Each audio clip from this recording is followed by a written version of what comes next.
Hey fellow tennis nerds, I hope all is well.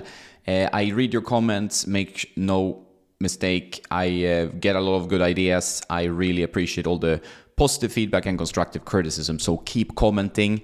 One of the comments I got was about my popular rackets on the WTA Tour, where I made a point that we might all be using rackets that are way too difficult for our level of play. I've done that myself. I'm a big fan of prestiges and these kind of low-powered frame. I feel sometimes that I put more effort into my game and my footwork when I have a low-powered racket. I can really swing out with confidence. The issue with these kind of low-powered control frames is that when I'm playing better players that hit hard balls, I don't have time and can't get a really good shot a lot of the time with the prestige. Then I need some help from the frame. But against my level player, maybe a little bit weaker, then I feel much more confident using the prestige. I have more time to actually go for my shots. So it's all about finding that balance. Maybe the truth is somewhere in between. Overall, you should really look for a racket that gives you the maximum power, spin, whatever for free that you can control. So the most important part here is that you can control the ball. You need to be able to control your shots. That's number one in tennis. Even if a racket gives you the best power and you can hit one or two or three blazing winners, it's all about making fewer mistakes and not making so many unforced errors. If you're a player that makes many unforced errors and some spectacular winners, you're not going to win those matches that you need to win. Very few players can keep hitting winners to win tennis matches. So you need to find a racket that you can control. That's very important. But if you get free spin power, it's going to make it more difficult for the opponent. But it depends a little bit on who you are as a player. If you're a top spin player, you generate a lot of spin, you can control the ball through top spin, you can then go for a very powerful racket because you can play with these margins. But if you're a flat hitter, you're playing, aggressively, swinging big with kind of small head sizes, 93, 95, 97 square inches. Maybe that kind of arrow, pro drive, or boom racket from head is not going to be your best friend because it's not going to be working with your style. The ball might sail out a little bit more than with a lower powered racket. So it really depends on who you are as a player and what you feel comfortable with. I mean, most importantly is that you enjoy your tennis, you feel great when you're playing, you have fun, it's a social thing.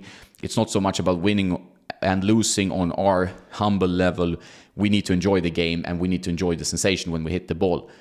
And also, like, sometimes a powerful racket can really force you to hold back a bit. You're feeling like if I'm swinging big or hitting hard, the ball is going to go out, I have to hold back. And that's not good either. You should be able to feel that you can swing with good confidence and play tennis the way you want to play tennis. I think that's very important. Still, most pros do this.